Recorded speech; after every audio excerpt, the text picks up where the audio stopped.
Modou Mouhamed Ndiaye. jërë ngeen jëf Mame Mbaye Niang ak Ousmane Sonko yu jëmaat ca yoon tey ñoom la journal yi xëy di gunge ci tribunal bokk ci ñoom journal L'As mi bind ci xëtam mu njëkk ne bésub dëgg bi tey la ginnaaw kàddu yi njiital parti Pastef Ousmane Sonko yëkkati woon tegoon ko ci derub ministre Mame Mbaye Niang ne dafa am ab rapport buy wax ne Mame Mbaye Niang dafa luubal ñaar fukki milliards ak juróom-ñeent ci xaalisu Prodac bi fi woon taxoon Mame Mbaye Niang yóbbu woon ko ca yoon renvoyé woon procès bi ñaari yoon yéenekaay bi nee nañu tey jii ci la leen tribunal bi woowaat ngir wan leen attewaat lise ko gis ne du yomb ne Ousmane Sonko geetaru na ba dëgër blende woon na ne bu weesoo avocat yi mu jël ci réew mi ngir ñu défendre ko moom Ousmane Sonko jëlaat na yeneen i avocat étranger benn avocat bu dëkk Burkina Faso benn avocat bu dëkk Maroc ak beneen avocat bu jugee réewum France juge bi ñu tànn ngir mu war leen atte lise ko ne nañu Ousmane Sonko nee na juge bi doyu ko nañu tànn keneen ba tax ay avocat saisir nañu yoon déposé nañu démb ab leetar ci taabal yi premier président bu cour d'appelum Dakar ngir ñu tànn laat leen beneen juge loolee waa kër Ousmane Sonko yi bëgg l'observateur mi ngi ñuy wax ci yeen anam ca la mën a nekke Babacar Niang dib agrégé ca faculté de droit dib avocat bu bindu ca barreau bu Paris doon it ab professeur ci université Cheikh Anta Diop bu Dakar moom la ci wàllu observateur jokkool mi ngi leen di xamal ne ngir ñu mën a récuser ab juge ci ab dossier il faut que dafa am juróom-ñeenti mbir yu war a daje juróom-ñeenti mbir yooyee moom professeur Babacar Niang mi ngi koy leeral ci biir l'observateur juge bi ñu tànn ngir mu war a àtte dossier bi te Ousmane Sonko ne juge bi doyu leen l'observateur nee nañu juge bi mooy juge Mohamed Diop Ousmane Sonko nee na Mame Mbaye Niang mi ko kalaame ji ak juge bi leen war a àtte ñoom ñaar ay mbokk lañu lattre bi nañu liy dëgg tey dëgg bu ñu bëggee dégg dëgg moo di layu Ousmane Sonko ak Mame Mbaye Niang ci mbedd mi ci lay mujj enquête dina kay nañu gaañi régime de fer bu wow koŋ lañu tegal Ousmane Sonko takk der yi ñoo dem démb ca këram ga ca cité kër góor gi toogaanu ko mënut a génn dem fenn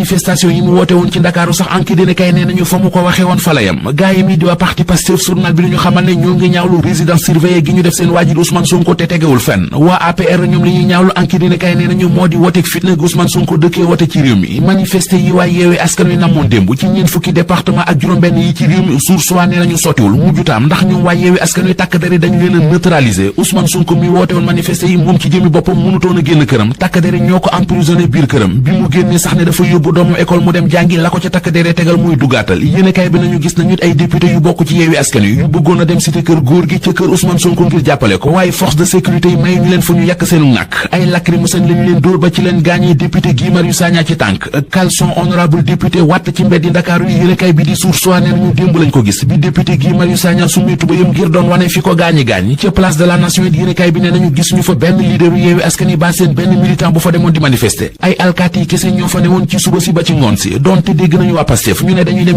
ci kër góor gi takk der yi ci kër buntu Ousmane Sonko toogaanu ko ñu jëlee leen fa journal bi nee nañu ba ci guddi si gisuñu fay manifester dégguñu fay manifester ca kër Massar daal ak ca Wakam ca Liberté 6 ak Bignona fa la ñu gis ay manifester te soriwul ndax takk der yi bàyyiwuñ leen ci ca Kees suuf soi nee nañu waaye yeewi askan yi ñoom amoon nañu autorisation ngir manifester waaye seen mobilisation ba dafa lajj préfet dëkk ba nag lañ ko jiiñ ndax nee nañu moo leen yeex a jox autorisation ba Direct News gis ne pexe yi Ousmane Sonko tegoon moom la gaañi teggi mu nañu Ousmane Sonko mi taxaw wax ne danañu manifester avec ou sans autorisation lam ca bëggoon moo di pousser Macky Sall mu def erreur la mu bëggoon amu ko li am ci buntu këram di takk der yu ko toogaanu moom Ousmane Sonko munta dem munta dikk journal lay fa mi ngi ñuy wax ne tëj googee ñu ko tëj biir këram bari nañu koy ñaawlu ak di ko naqarlu keneen ku xëy di ñaawlu ko naqarlu wax ju ñu ko waxal yéenekaay yi ñi ngi ñuy wax ne muy directeur général bu SNHLM Mamadou Diagne Sy Mbengue Le Quotidien nañu ab conférence de presse la gonte woon démb ngir doon andi ay leeral ak it di tontu tuuma yi maire bu Kër Massar noo teg ci deram journal la mandat nañu fa la Mamadou Diagne Sy Mbengue xam le ne ca yoon fa la jëm ak Adama Sarr maire bu Kër Massar noonu ngir mu indi ay firnde ci lim koy tuumal Diagne Sy Mbengue ni defee nag képp ku mu mën a doon ngir indi ay firnde yu wane ne SNHLM gi ma jiite 2009 ba léegi dañoo jël ab équipement dagg ko def koy pàkk jaay ko mu ne ay tuuma la ak sos yu garaaw yoo xam ne képp ku am ay firnde di preuve maa ngi lay ñaan nga génnee ko Adama Sarr maire bu Kër Massar noonu bi koy tuumal Mamadou Diagne Sy Mbengue nee na ci yoon laa jëm ak moom damay ragg sama der ndax duma toog di seetaan ñuy gàkkal sama der ci sos yi kese